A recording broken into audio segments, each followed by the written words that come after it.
I happened to get involved in a project to reevaluate the avian records from India and the surrounding countries of a controversial British ornithologist named Richard Meinertzhagen, who we then found quite quickly had been actually stealing specimens from museums and putting fraudulent labels on them and claiming them as his own with fake data.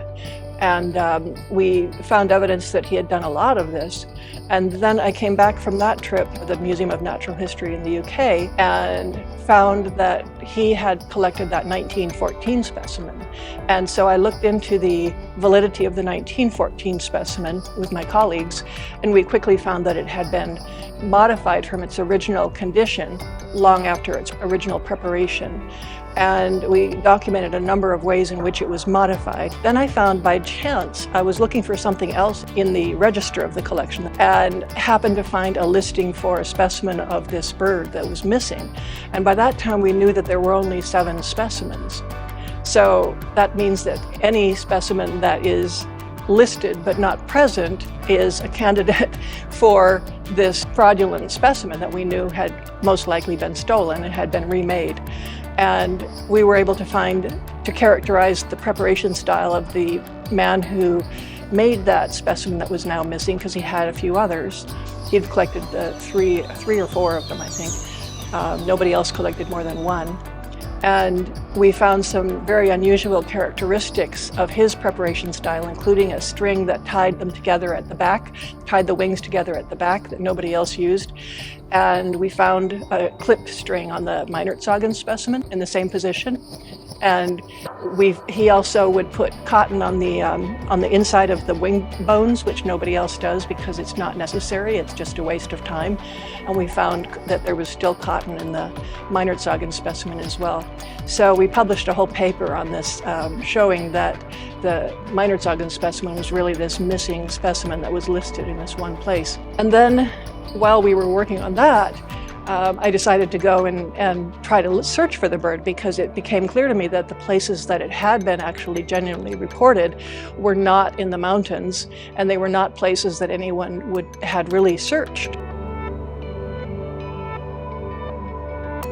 So I thought, well, give it a try and at least get an idea what the habitat is like, and maybe then put together a big project to go search for it.